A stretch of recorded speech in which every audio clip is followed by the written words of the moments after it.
आखिर यहाँ के आदिवासी, यहाँ के मूलवासी कहां जाएंगे? आने वाले समय में ये आदिवासी मूलवासी गांव में, देहात में दिखेंगे कि नहीं दिखेंगे? या म्यूजियम में भी जगह मिलेगा कि नहीं मिलेगा इनको? इसलिए मैं इस बात को दावे के साथ बोलता हूं कि यहां पर जिस समय अंग्रेजों का हुकूमत चलता था इस देश में, हमारे संतान प्रकार में सीधो कानू, चांद भैरव, बिरसा मुंडा, तिलका मांझी, फूलो झाना, इन लोगों ने बलिदानी दी और उसी के बलिदानी के फलस्वरूप आज यहां के लोगों को यहां CNT एक्ट मिला और हमारे संतान परगना में SPT एक्ट बना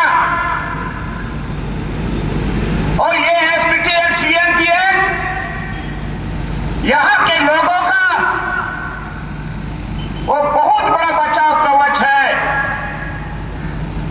और यहां CNT एक्ट भी है, तो CNT एक्ट के रहते हुए यहां पर जमीन लुटारा, ये राज्य अलग होने के बाद ये 23वां वर्ष चल रहा, कितने लोग बेदखल हो गए जमीन से, कितने लोगों का गांव उजड़ गया और अभी भी ये प्रक्रिया चल रहा, अभी भी जमीन लुटा रहा। सरकार बनने के बाद, राज्य अलग होने के बाद बहुत सरकारें बनी, अर्जुन मुंडा की भी सरकार बनी, रघुवर दास की भी सरकार बनी और अभी हेमंत सोरेन की सरकार है। लेकिन किसी भी सरकार ने यहां के लोगों को जमीन को बचाने का काम नहीं किया और यहां पर कौड़ी के भाव में गरीबों का जमीन बेचा जा रहा है। यहां पर जो पूजा स्थल है, सरना स्थल है, मसना है, हरगरी है, पहनई है, ये सब जमीन भी बिक रहा। कौन है इसका जिम्मेदार? बताओ, ये सरकार में कौन है जिम्मेदार? यहां पर SPT एक्ट की जमीन, CNT की जमीन धड़ल्ले से बाहर से लोग आ रहे हैं, आरा, छपरा, बलिया, दरभंगा से लोग आ रहे हैं और यहां पर यहां का जो आदिवासी है उसका जमीन को कौड़ी के भाव में लोग ले रहे हैं। लोग जाते हैं कोर्ट में डिग्री भी मिल जाती है और उसका डिग्री मिलने के बाद भी उस जमीन को लोग हथिया नहीं पा रहे। यहां का आदिवासी हर तरह से उजड़ रहे हैं, डैम के नाम पर उजड़ रहे हैं, कारखाना के नाम पर उजड़ रहे हैं, हवाई अड्डा के नाम पर उजड़ रहे हैं और इधर बिचौलिया दलाल, उन लोगों के माध्यम से बाहर के लोग एकड़ों एकड़ में 20 एकड़ 25 एकड़ जमीन लोग ले रहे हैं। कौन बचाएगा यहां के लोगों को? कहां है सरकार? कहां है सरकार के नुमाइंदे? कहां है प्रशासन के लोग? कहां है कमिश्नर? कहां है डिप्टी कमिश्नर? कहां है CEO? अजीब हालत है। दखलदानी, 100 दखलदानी पेंडिंग पड़ा हुआ है। लोग डिग्री लिए हैं कोर्ट में, दखलदानी भी पेंडिंग पड़ा हुआ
करेंगे।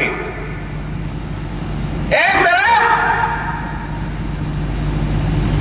है बना बनाया हुआ, मैं हेमंत सोरेन को मनाए मुख्यमंत्री को, मैं अलग से कानून बनाने के लिए नहीं बोल रहा हूं। जो यहां का कानून है, जो यहां का सीए एक्ट है, अभी भी इसको धरातल पर उतारो, तभी यहां का आदिवासी बचेगा, यहां का जमीन बचेगा, यहां का आदिवासी बचेगा। यही बोला था, मुख्यमंत्री जी ने कहा था कि हमारी सरकार बनेगी तो हम स्मार्ट विलेज बनाएंगे।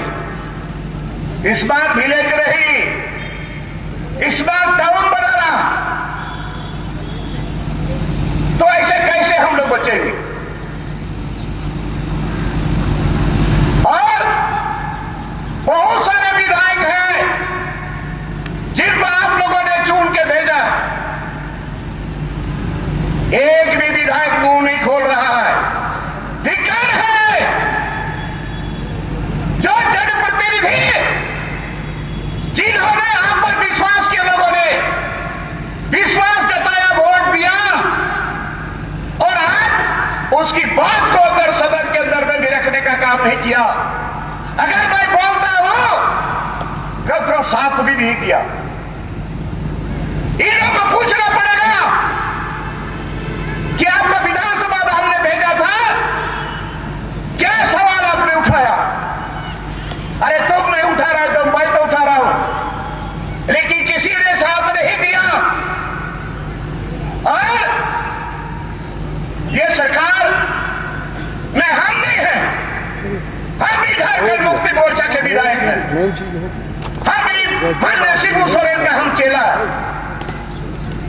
लेकिन हेमंत सोरेन पर, माननीय मुख्यमंत्री हेमंत सोरेन पर लोगों का जो विश्वास था, जो आशा था, जो भरोसा था, वो भी खत्म हो गया। तो यहां का आपका जो पूजा स्थल है, जमीन तो लुटा ही रहा है, या भूयरी जमीन है, या शर्मा की जमीन है, मसला की जमीन है, ये सब जमीन भी लोग ले रहे हैं। तो आप कहां रहोगे? घर घर जाकर के मैं आपके साथ लड़ाई लड़ने के लिए तैयार हूं, लेकिन आप जगोगे तो मैं क्या कर सकता अकेले? एक मत होने का जरूरत है। और मैं तो कहता हूं कि ज्यादा बर्दाश्त करने का ताकत हम लोगों को है, लेकिन अब सीमा पार हो रहा। हम चाहेंगे किसी भी गांव में अगर जबरदस्ती वहां पर गलत तरीके से जमीन आप लोगों को लुटाया है, हम सारे लोग मिलकर उसको मदद करेंगे। हम सच्चाई में है, क्या डर रहे हैं? और इस झारखंड बचाओ मोर्चा की तरफ से हम लोग घोषणा करेंगे कि हर ब्लॉक में कितने लोगों का जमीन लुटाया है, अपना पेपर के साथ आप लोग वहां मौजूद रहना। और वहां पर सीओ को हम लोग कहेंगे कि हमारे जमीन को कैसे बिकवाए है, कैसे बिका है, तुम उसका जवाब दो। सीओ का घेरा होगा और पूरे रांची जिला के अंतर्गत जितना अंचलाधिकारी है उसका हम लोग घेराव करेंगे। और इसके बाद सारे जिला के लोगों को हॉस्पिटल से जाकर के एक दिन डीसी का घेराव करेंगे।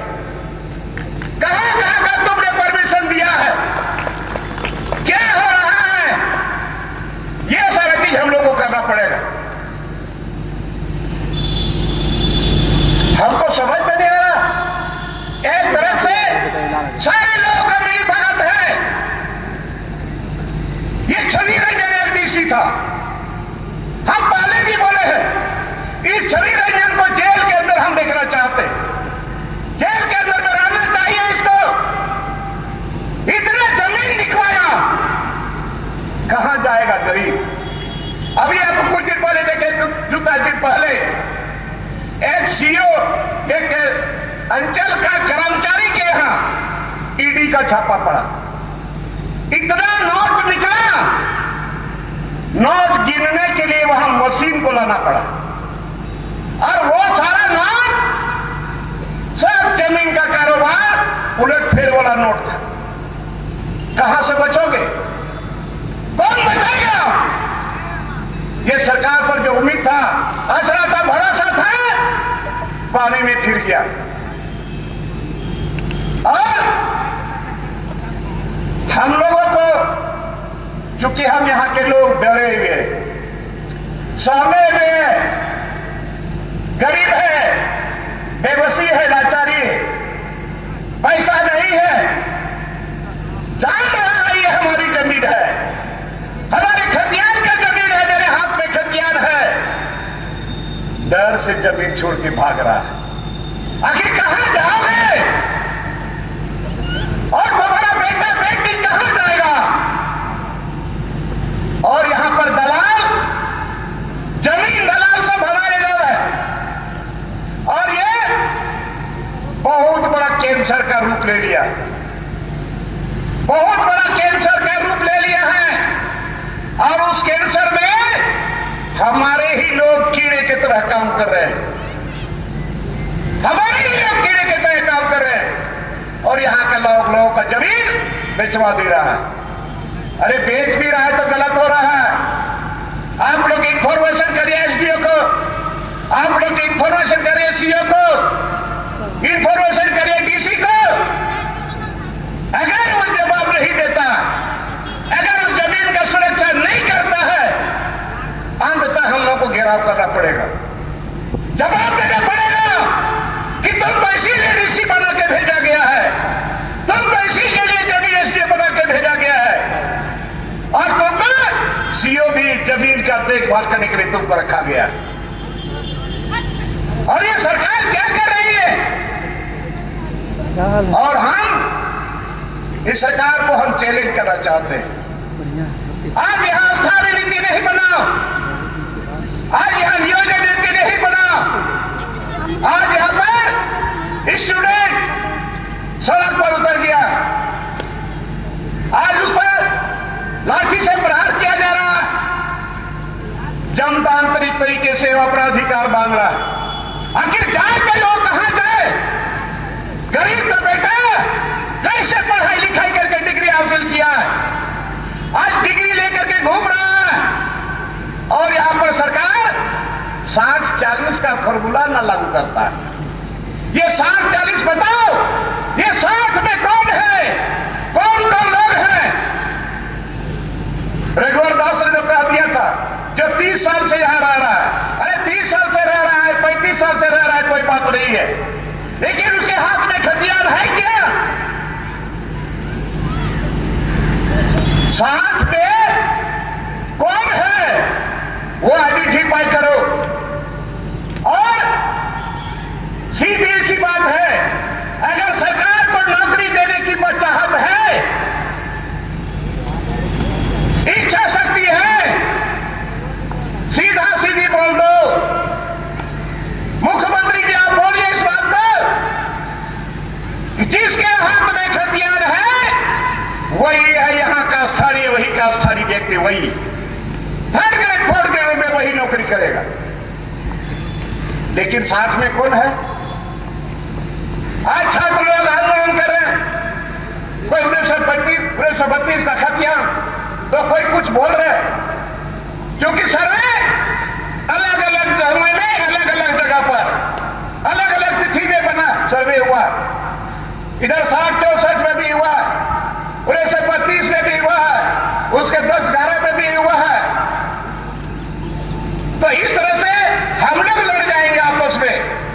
इसलिए मेरा मानना है, मेरा सुझाव है, जिसके हाथ में खतियान,